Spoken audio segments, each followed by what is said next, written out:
Good day everyone.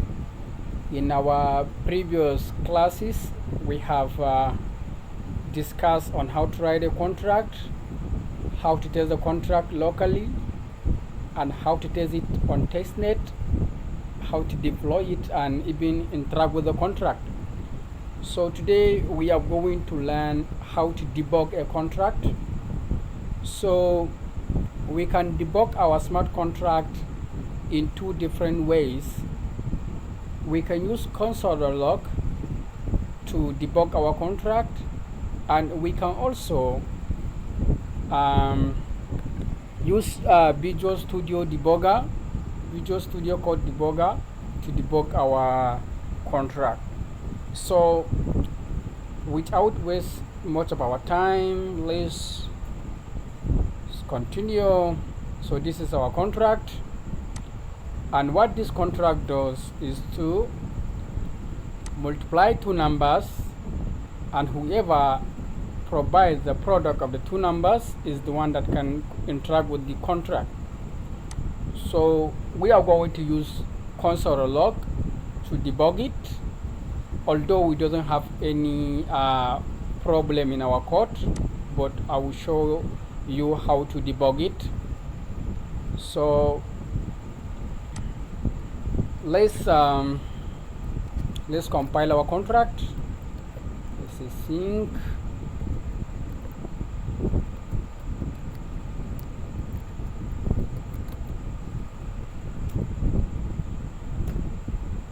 Okay, then let's compile the contract. Wait, then the name of our contract is demo. Here it is, demo. Let's compile it. .compile.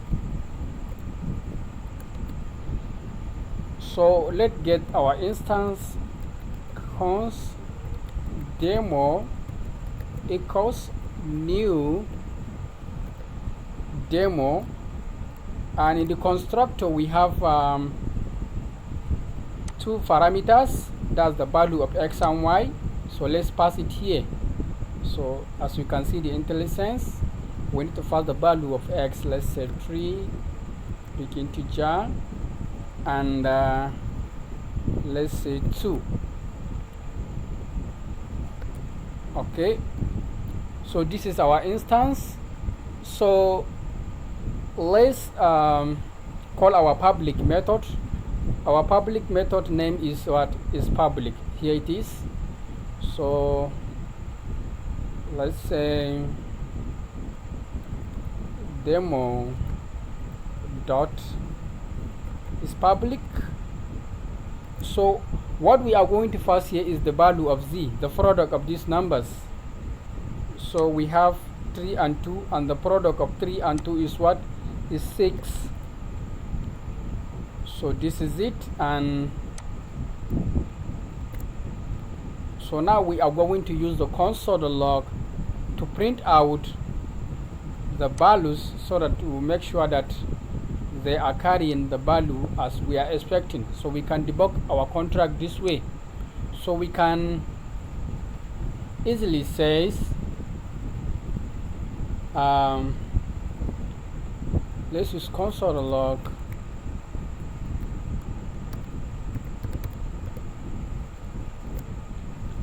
then let's say the z equals, so let's pass the value of z here. So since we passed it the z, this is the public method, and the value of z is 6, so we are expecting the value of z to be 6, and it will print it to the console. So let's save it. Let's open a new terminal, and we have a new terminal. So what we are going to do now is to run this contract. So we can run it by npx TypeScript note, then the file path is source folder, then the contract.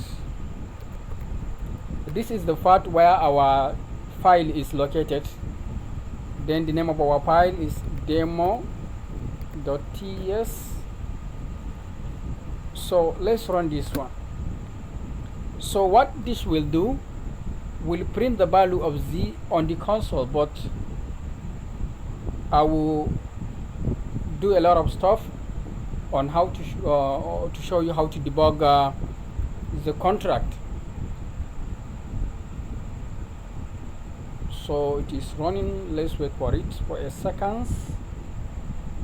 We can do a lot of stuff with the console log. So as you can see here, it prints the value of z. So what we are going to do now is to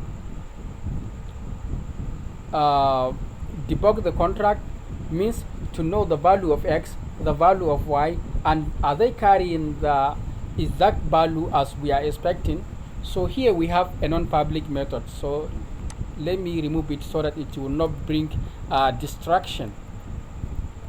So I just use it in order to show you how to use a non-public method in a contract, so we can do what we like without using the helper contract.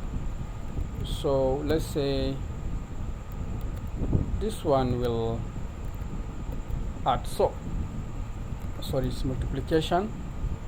So what this contract do is just to take two numbers x and y and multiply it.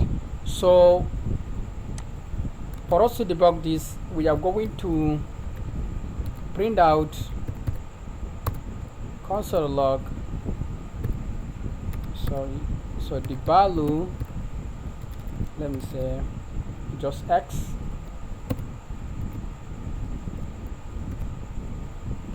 is this dot x. So I'm printing the value of x here on the console. So let me print the value of y to make sure that are they carrying the exact value. Then y, then this dot y, then here we have print the value of x, and let's add them together and print it. So let me use console log, then the sum, the product of x and y. So here we can this dot x times this dot y. So as I have already said, this contract take two values and multiply them, and whoever provides the product of that value of that two numbers is the one that can interact with the contract. So here I'm compiling the contract, I'm passing the value of 3 and 2 to the contract, so that means the product is 6. So I'm using console log to debug this contract in order to make sure that the value of x and y are exact the one I set it here. So let me save it and let me run it again. So let me run it again.